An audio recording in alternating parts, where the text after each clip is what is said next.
Hello बच्चों, कैसे हैं आप। Class 12 subject Hindi. आज हम व्याकरण का टॉपिक कर रहे हैं। हम समास, आप सभी ने पढ़ा है, समास शुरू से पढ़ते आ रहे हैं। समास का मतलब क्या है? संक्षिप्तीकरण, यानी कि जो बड़ा शब्द है उसको छोटे रूप में लिखना। जब ये दो या दो से अधिक शब्दों से मिलकर एक नया शब्द बनता है तो उसे समास कहते हैं।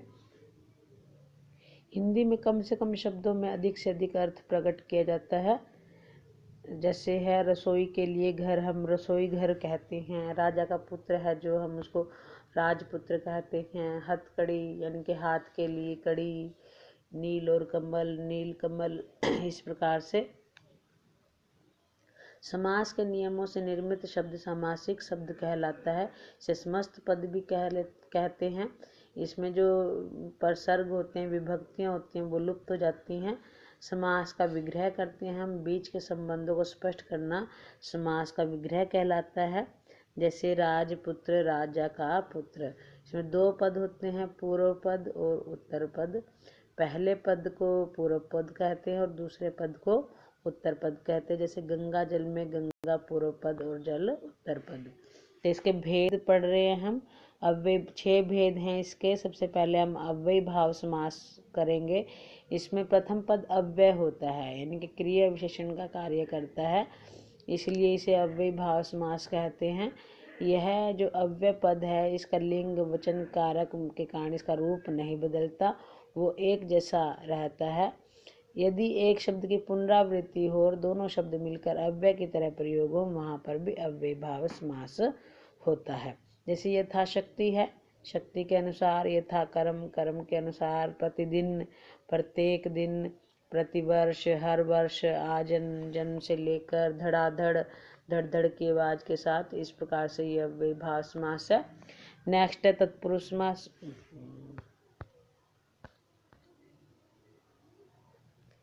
इस तत्पुरुष में दूसरा पद प्रधान होता है। यह कारक से जुदा समास होता है, अलग होता है।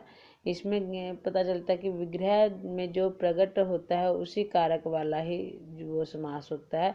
दो पदों के बीच कारक चिन्हों का लोप होता है, उसे तत्पुरुष समास कहते हैं। कहने का अभिप्राय क्या है? इसमें दूसरा पद प्रधान होता है। इस समास में दूसरा पद प्रधान होता है और विग्रह में जो कारक प्रकट होता है उसी कारक वाला वो समास होता है। जैसे कि देश के लिए भक्ति, इसमें के लिए आ गया तो संप्रदान तत्पुरुष है, इसलिए इसके 6 भेद है। पहला कारक को छोड़कर और अंतिम कारक को छोड़कर इसके 6 भेद है। राजा का पुत्र, इसमें का विभक्ति आ गई, राजपुत्र, राजा का आ गया संबंध कारक हो, संबंध तत्पुरुष हो गया। तो इसी प्रकार से तत्पुरुष के 6 भेद है। कर्म तत्पुरुष, करण तत्पुरुष, संप्रदान तत्पुरुष, अपादान, संबंध और अधिकरण। तो कर्म तत्पुरुष वह है जिसमें कर्म कारक छिपा होता है, जैसे रथ चालक, रथ को चलाने वाला। ग्रामगत, ग्राम को गया हुआ।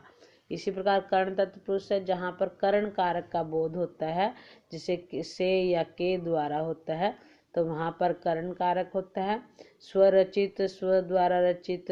मन चाहा, मन से चाहा। शोक गृत, शोक से गृत। भूख मरी, भूख से मरी।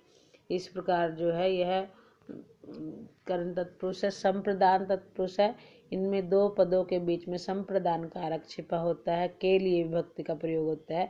विद्यालय, विद्या के लिए आलय। रसोई घर, रसोई के लिए घर।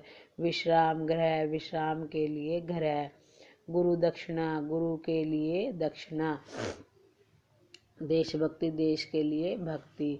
अपादान है, इनमें दो पदों के बीच में अपादान छिपा होता है। से भक्ति अलग होना का मतलब अपादान है। काम चोर, काम से जी चुराने वाला। दूरागत, दूर से आया हुआ। पाप मुक्त, पाप से मुक्त। नेक्स्ट है संबंध तत्पुरुष। इसमें का के की का भक्ति आती है। तत्पुरुष संबंध तत्पुरुष है। राजपुत्र, राजा का पुत्र। गंगा जल, गंगा का जल।